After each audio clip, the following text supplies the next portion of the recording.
Bismillahirrahmanirrahim. Assalamualaikum warahmatullahi wabarakatuh.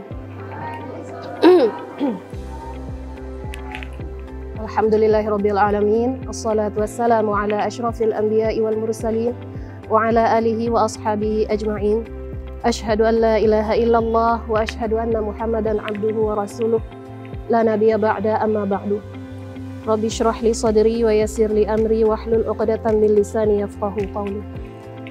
Pertama sekali, sebagaimana biasa, sebagaimana lazimnya dan wajibnya, marilah kita kembali ucapkan rasa syukur kita kepada Allah Subhanahu wa taala, yang mana di hari ini alhamdulillah kita kembali Allah berikan kesempatan untuk memberikan ibadah terbaik semenjak tadi, semenjak kita duduk di masjid dari tilawah Al-Quran, kemudian sholat, dan sekarang ada sedikit pembahasan majelis saling ingat mengingatkan.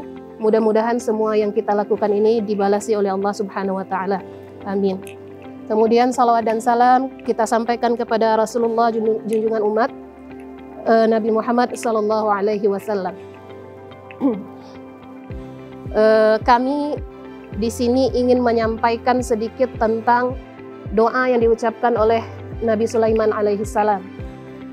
Kata Nabi Sulaiman, sebagaimana yang sudah termaktub dalam surat An-Naml, beliau mengatakan, a'udzubillahi minasyaitonirrajim, Rabbi auzi'ni an ashkura ni'mataka allati an'amta alayya wa ala walidayya wa an a'mala salihan tardahu wa adkhilni birahmatika minas salihin. Di dalam ayat tersebut Rasulullah Nabi Sulaiman alaihissalam menyatakan kepada Allah, meminta kepada Allah agar diberikan ilham, diberikan petunjuk, auzi'ni an ashkura ni'mataka, untuk bisa selalu bersyukur terhadap nikmat dari Allah Subhanahu wa taala. Kemudian beliau juga meminta diberikan pengajaran untuk selalu wa an a'mala salihan tardahu, mengerjakan amal soleh yang mana amal soleh itu engkau ridai. Kemudian yang terakhir, poin ketiga, Nabi Sulaiman meminta kepada Allah agar beliau dimasukkan ke dalam golongan orang-orang yang soleh. Dari doa Nabi Sulaiman ini kita belajar bagaimana tawaduknya seorang nabi pilihan Allah, yang kita tahu bahwa levelnya tentu berbeda dari kita kebanyakan. Seorang nabi saja, beliau dengan sangat rendah hati dan sangat tahu diri meminta, dan mungkin sudah menyadari bahwa ternyata yang pertama, kemampuan kita bersyukur, kemudian kemampuan kita beribadah yang akhirnya nanti diridhai oleh Allah, kemudian untuk menjadi bahagian dari orang-orang yang soleh, itu seluruhnya tidak terlepas dari karunia Allah. Allah yang mengilhamkan, Allah yang mengajarkan, Allah yang mendidik kita supaya kita mampu seperti itu. Ini sangat penting kita pahami, karena betapa banyak sekarang di antara kita, mungkin kami sendiri yang bicara, merasa sangat berjasa bahkan dengan amalan sendiri gitu. Merasa sudah memberikan sesuatu yang berarti kepada Allah dengan sholat mungkin 20 rakaat gitu. Dengan tilawah setiap hari 6 lembar setiap hari mungkin saja. Tetapi seluruh amal ibadah kita itu sebetulnya adalah ilham dari Allah. Maka doa ini hendaknya kita dawamkan setiap hari agar menjadi buah bagi kita. Seseorang yang mendapatkan pengajaran dari Allah sehingga mampu untuk melakukan amal soleh, mengerjakan kebaikan, maka insya Allah setiap gerak-gerik kehidupannya, setiap langkah kakinya tentu akan dituntun oleh Allah Ta'ala.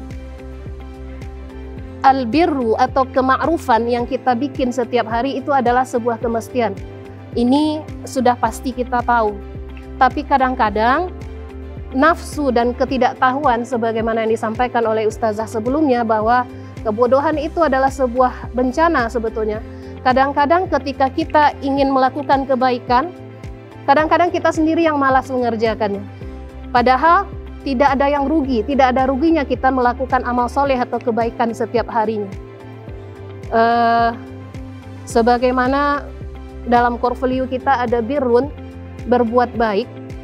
Kata-kata bir itu adalah sebetulnya harus jadi jiwa kita, Ustaz-Ustazah. Ini untuk kami sendiri, mudah-mudahan kita belajar bersama bahwa apa yang kita lakukan sepanjang nafas kita, birrun itu memang harus menjadi tujuan kita. Berbuat baik.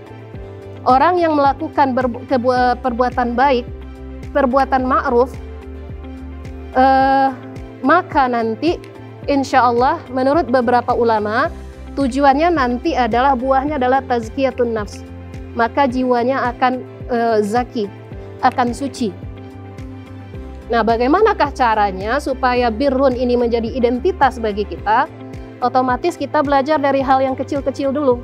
Sebagaimana kata Rasulullah SAW, bahkan kata Rasulullah, la tahqiranna, jangan engkau meremehkan. La tahqiranna, jangan engkau remehkan sesuatu yang engkau anggap kecil.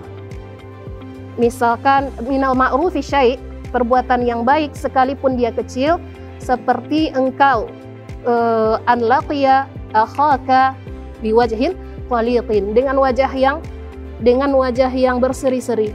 Itu adalah kebaikan. Dan setiap harinya kita belajar bahwa setiap kebaikan itu akan memberikan efek yang baik bagi pelaku dan orang yang menerima kebaikan itu sendiri. Maka misalkan ketika kebaikan-kebaikan kecil itu kita pelajari, karena sebetulnya begini, setiap amal kita kan ada tantangan. Sekaliber Imam Sufyan Ats-Tsauri sendiri mengatakan begini, bahwa saya tidak akan menganggap amal-amal saya yang dilihat oleh orang lain. Saya tidak akan menganggap amal apapun yang dilihat oleh orang lain. Karena kata beliau, alangkah berbahayanya tepuk tangan, alangkah berbahayanya pandangan takjub orang lain yang akan menghanguskan apa yang sudah saya kerjakan. Nah, saat sekarang ini adalah tantangan kita, di mana lingkungan kita dipenuhi oleh ikon-ikon like and share. Kita sangat difasilitasi oleh apapun yang kita kerjakan, pamerkan. Apapun yang kita kerjakan, pamerkan. Ini sangat berbahaya bagi pendidikan jiwa kita, sehingga kebaikan itu susah menjadi identitas bagi kita. Bagaimana agar nanti kita bisa lihat kebaikan itu menjadi sesuatu yang positif dan ada perubahan dalam diri kita? Maka kata ulama, menurut Imam Al-Ghazali, kata beliau bahwa perbuatan-perbuatan baik itu akhirnya, contohnya sholat. Maka ketika sebuah sholat dilakukan, maka seseorang yang mengerjakan sholat zuhur, dia akan tertahan dari perbuatan yang mungkar sampai menjelang asar, sampai asar. Kemudian dari asar sampai ke maghrib, dia juga akan tertahan mengerjakan perbuatan-perbuatan yang mungkar. Itu adalah buah dari perbuatan-perbuatan atau amal saleh yang berhasil. Jadi di sini kami mengajak Ustaz-Ustazah kembali bahwa sekalibernya Nabi Sulaiman sangat-sangat berharap pertolongan Allah untuk berbuat amal soleh. Amal solehnya itu pun tidak sembarangan amal, yaitu amal soleh yang mardiyun, yang diridai oleh Allah. Kemudian amal soleh itu membawa beliau termasuk golongan orang-orang yang soleh. Mudah-mudahan ini juga jadi pelajaran bagi kita, bahwa amal-amal kita memang kadang-kadang amal itu ada yang harus kita lahirkan atau zahirkan sebagai dakwah, sebagai pedoman bagi anak-anak kita mungkin, atau sebagai uswah bagi keluarga kita. Tetapi alangkah bagusnya bahwa ada beberapa amal yang punya itu hanyalah rahasia kita dengan Allah. Ini sebagaimana di dalam Al-Hikam disebutkan oleh Ibnu Athaillah As-Sakandari, kata beliau adalah bahwa tanamlah eksistensi engkau, atau kuburkan. Iya benar, kuburkanlah eksistensi, artinya kebaikan-kebaikan kita seluruhnya di dalam ardi khumul. Iya benar Ustaz, syukran. Di tanah-tanah ketidaktahuan orang-orang. Karena sesungguhnya sesuatu yang berhasil itu adalah atau buah yang akan berhasil itu kalau dia ditanam jauh di dalam tanah. Mungkin itu saja Ustazah. Buah intinya adalah jadilah orang baik, jadilah orang yang belajar baik selalu setiap saat, karena rasa-rasanya berbuat baik itu adalah sesuatu yang sederhana, sesuatu yang kita mulai dari yang kecil dulu kata Rasulullah, karena berbuat baik tidak akan melelahkan. Yang melelahkan itu sebenarnya adalah menjadi baik di mata orang lain. Itu mungkin memang akan melelahkan.